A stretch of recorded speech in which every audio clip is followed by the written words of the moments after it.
I used to float, now I just fall down.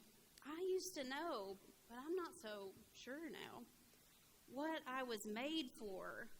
What was I made for? Taking a drive, I was an ideal, looked so alive, turns out I'm not real, just something you paid for. What was I made for? 'Cause I don't know how to feel, but I want to try. I don't know how to feel, but someday I might. Someday I might. When did it end? All the enjoyment. I'm sad again. Don't tell my boyfriend it's not what he's made for. What was I made for? 'Cause I don't know how to feel, but I want to try. I don't know how to feel, but someday I might. Someday I might.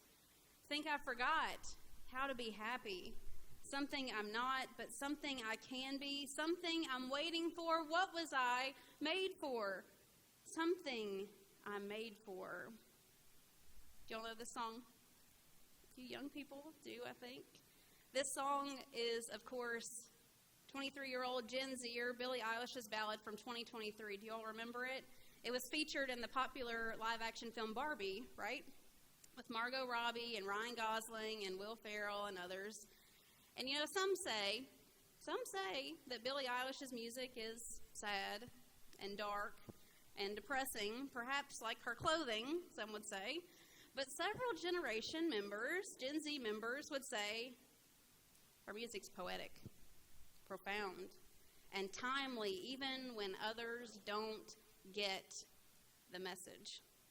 The song is, of course, at face value about possibilities, promise, and purpose for one's own life, especially that of a young person. But it's also about living in this superficial world and yet wanting to be real, for real, not just on the Be Real app. To take off the mask and remove the filters. It's about wanting to show others who you really are without fears and being afraid to do so for fear of rejection, isolation, violence. Generations of the past talked about life in this way, saying, at 18, I'm going to get married, or maybe at 25. At 23, I'll have kids, or maybe at 35. After high school, I plan to go to the military, work in construction, go to law school, become a teacher, or maybe a stay-at-home mom. I'll buy my first house at 22, or maybe 28 if I'm lucky, and I'll drive a really nice SUV or van. At this age, I'll retire, or at this age, I'll have grandkids. For many in Generation Z, they don't talk about the future like this when they're barely holding on in the present moment. They're not dreaming about 5 years from now or 10 or even 20 or 50. They're evaluating what they need to do right now in the present moment to live, to survive, to discern and discover this big question, what was I made for? They yearn for purpose, for self-discovery, and unlike generations of the past, they're very in touch with their emotions. They like to talk about emotions a lot, actually. How to have a high emotional intelligence. That's something we can learn from this generation. As has become customary, beginning with this generation, I want to give a trigger warning for this sermon, particularly around the topics of mental health and suicide, which I know some in our congregation struggle with. This sermon's going to feel dark, and it's going to feel heavy and sadder than our other generations of faith sermons thus far. But don't worry, I promise it's going to end on a positive note. After all, Jesus came to shine light in the darkness, and the darkness cannot overcome it.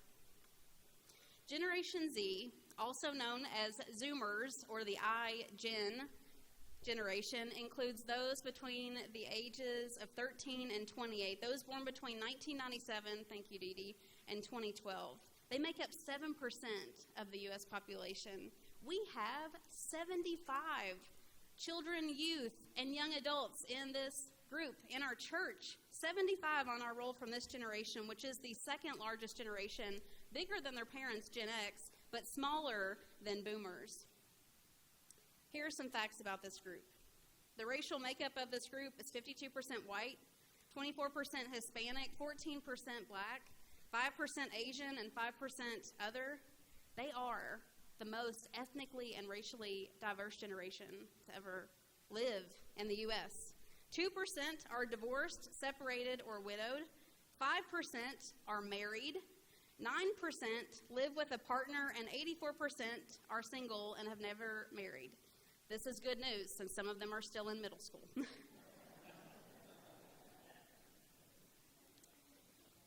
We keep getting younger and younger. Maybe you've noticed. For Gen Z, they're a unique bunch. Gender for them is fluid, leading Zers to prefer the use of pronouns that they feel helps prevent people from incorrectly identifying who they are. Have you noticed that Gen Zers have a style all their own? Their clothing preferences are tied to their beliefs about gender.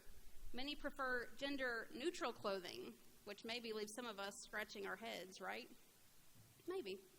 1 in 3 Gen Zers identify as transgender or non-binary. That's 8% of Gen Zers.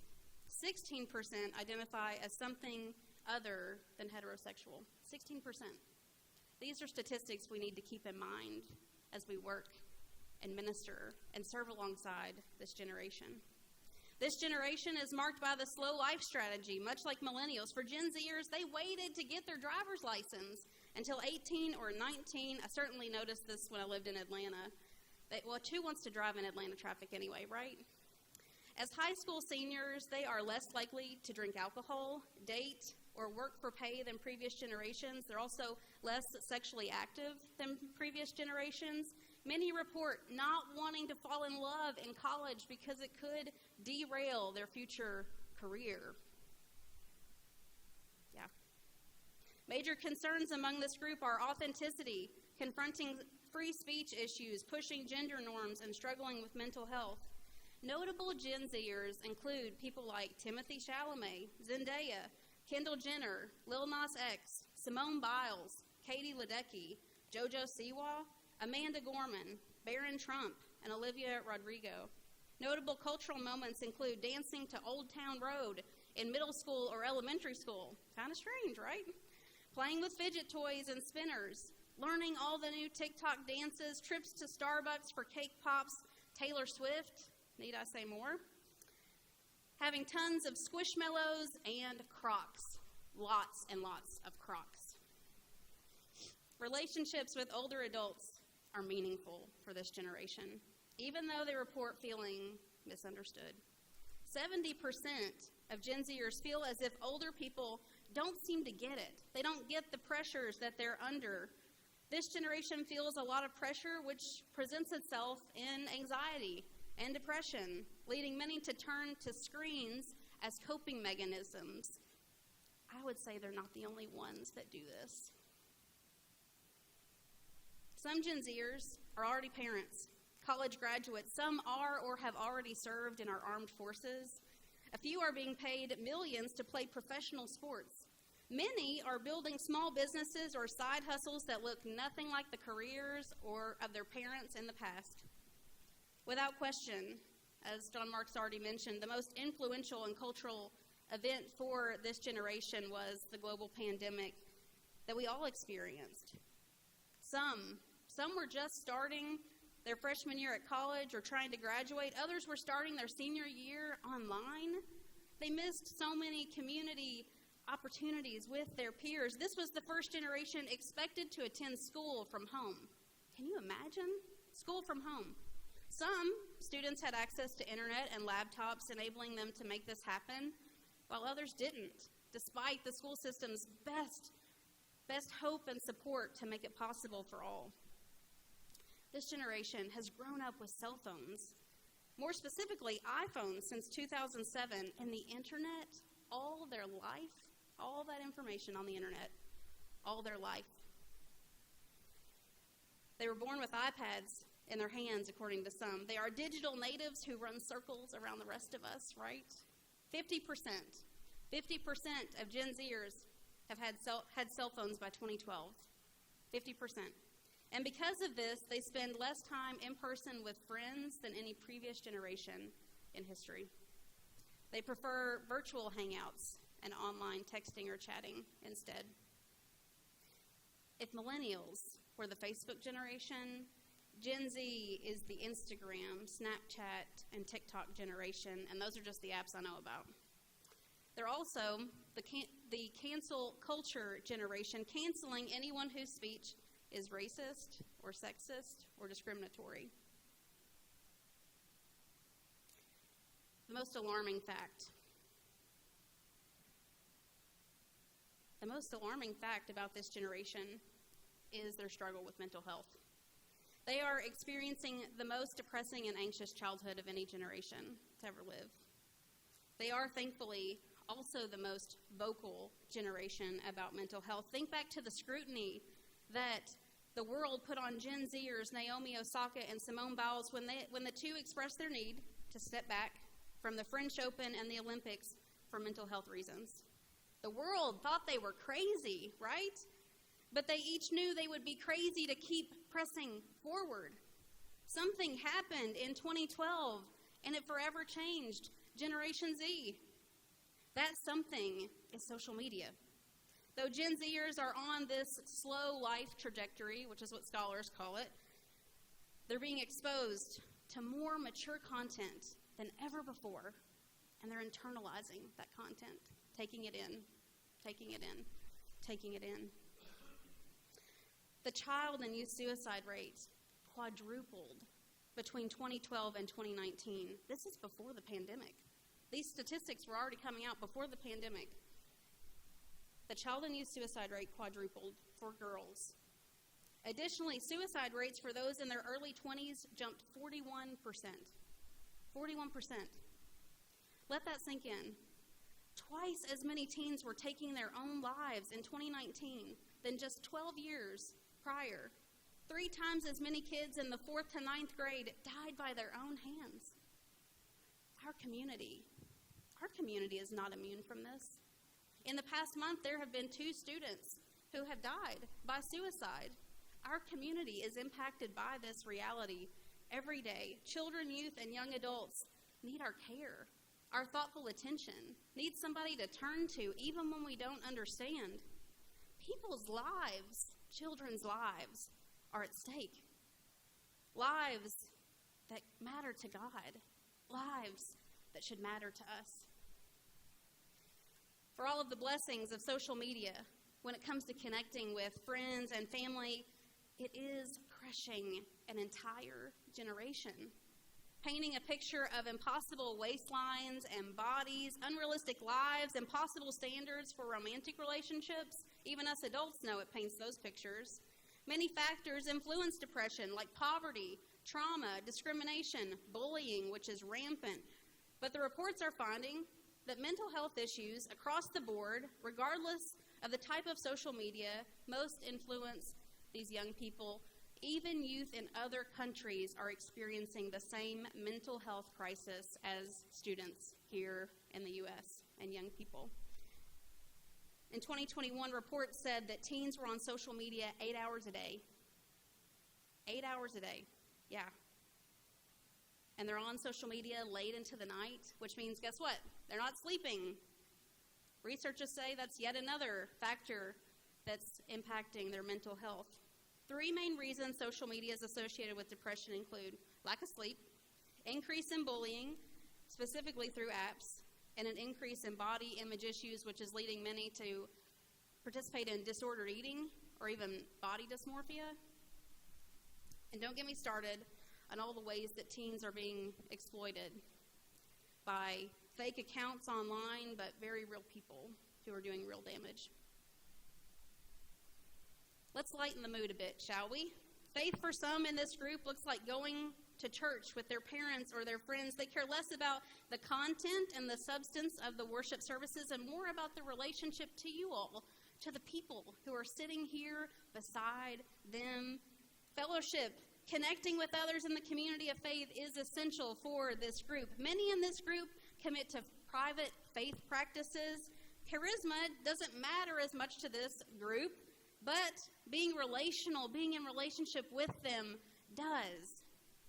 62% identify as Christian, 30% identify as agnostic, atheist, or none. 8% ascribe to other faiths. 65% of Gen Zers agree that many religions can lead to eternal life. 65%. A third believes that what is morally right and wrong changes over time based on what society believes, and many ascribe to what's called moral relativism. Think of the phrase, to each their own. In 2016, only 43% of teens and young adults had been to church in the past 6 months. That number continues to decline. Unlike previous generations who got their Bible schooling at the church, this generation, they're being most influenced by Christian influencers on social media.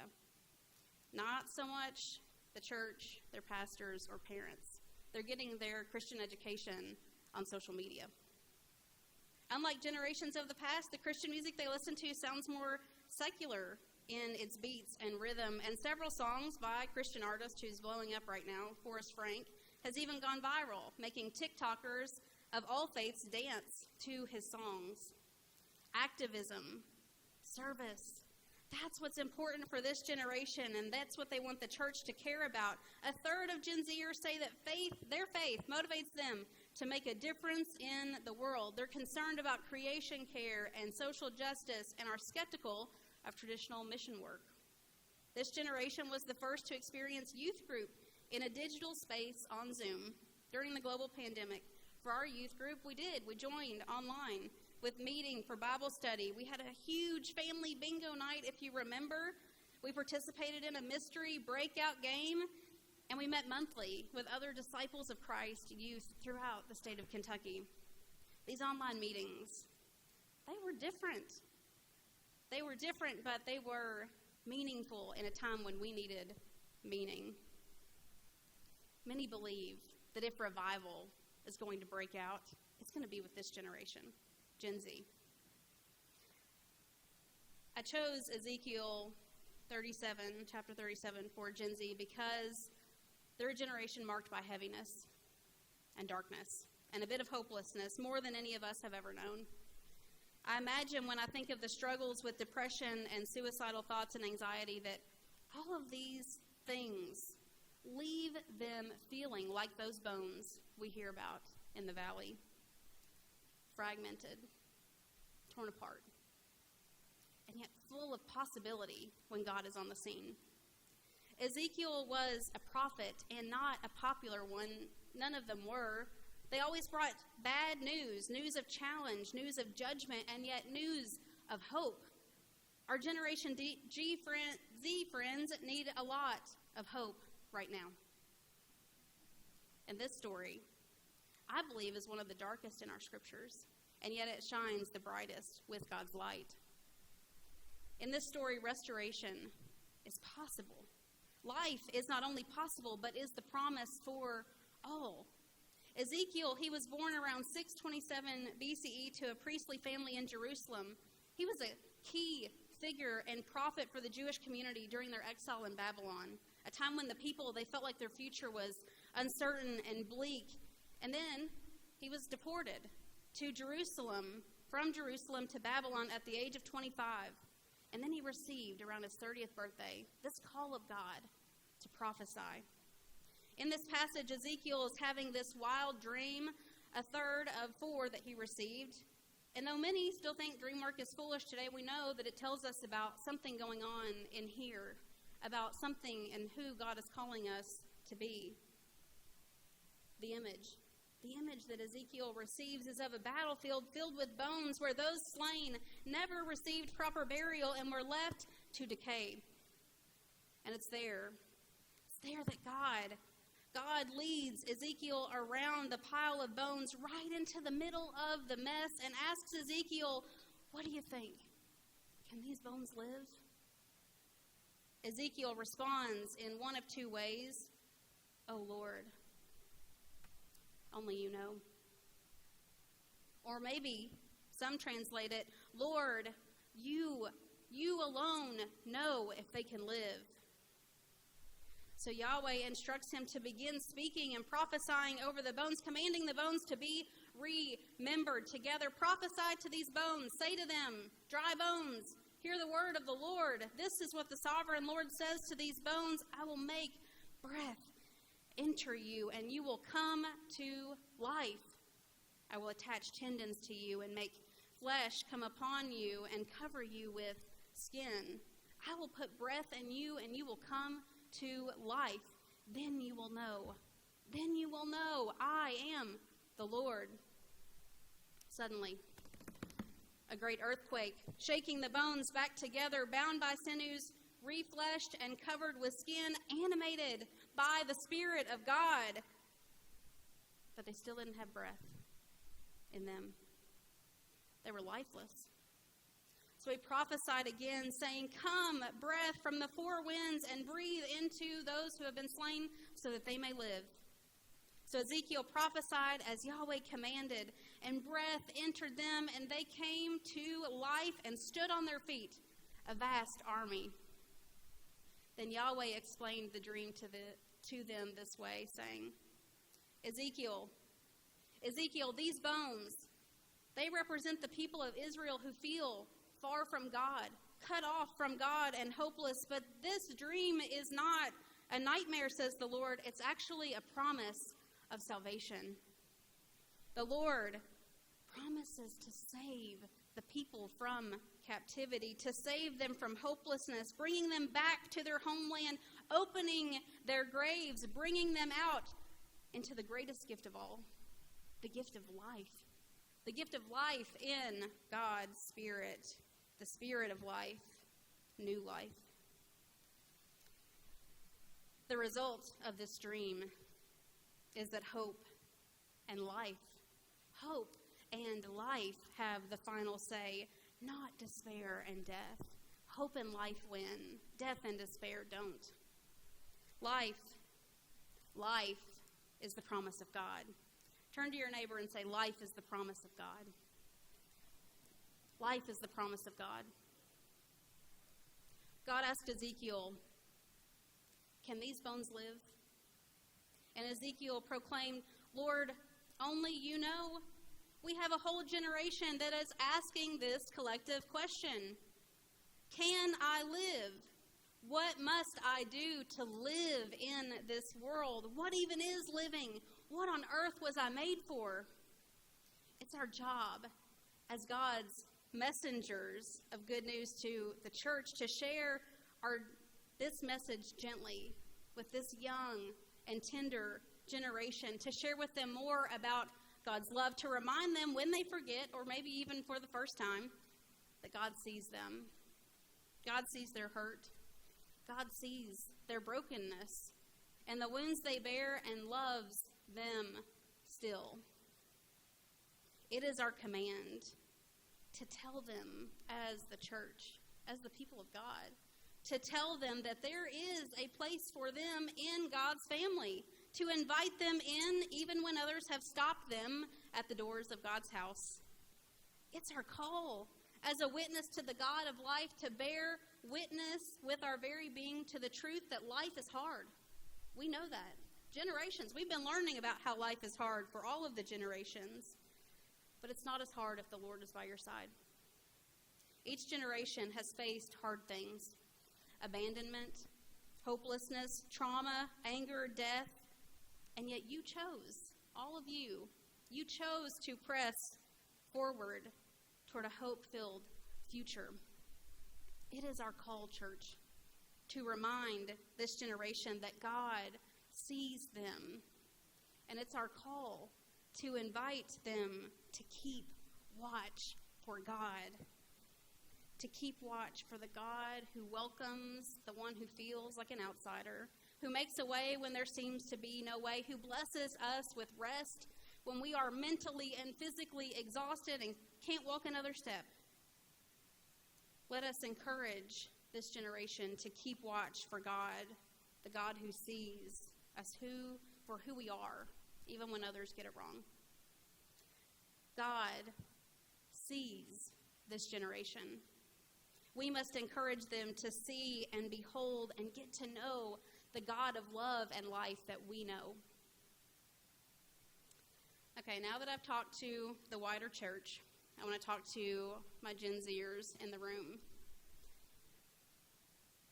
I see you.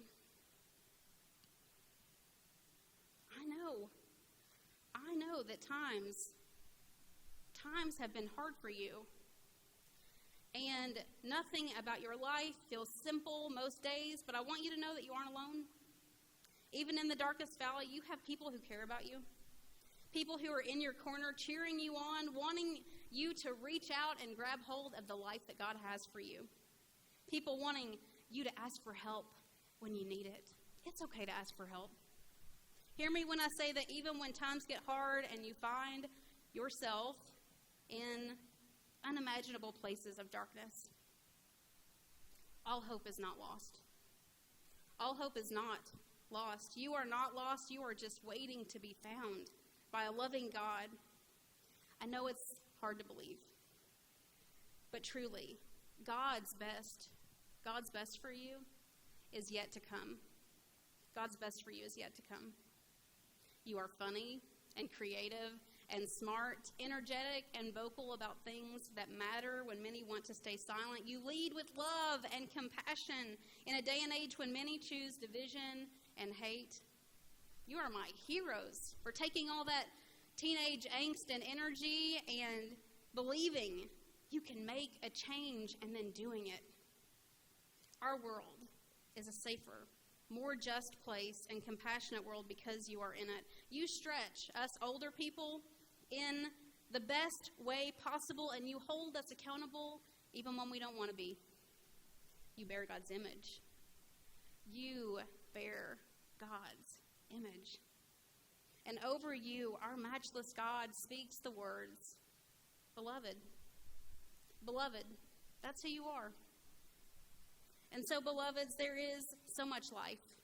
There is so much goodness, so much love that's waiting ahead of you. There are possibilities and promise and purpose that need your thoughtful consideration and attention. Remember, even on the hardest days, God is walking with you in the darkest valley, exchanging death for life, piecing together that which is broken, divided, and hopeless in you, breathing new life. Hope has a name. His name is Jesus. What are the possibilities in this present moment? What are the promises? What is your purpose? The scriptures, they talk about this move from death to life that happens in the heart of a person who chooses to put their faith and their trust in Jesus. Here's what Jesus had to say, taken from John's Gospel, chapter 5. Very truly, I tell you, whoever hears my word and believes in him, in the one who sent me, has eternal life and will not be judged, but has crossed over from death to life, from death to life.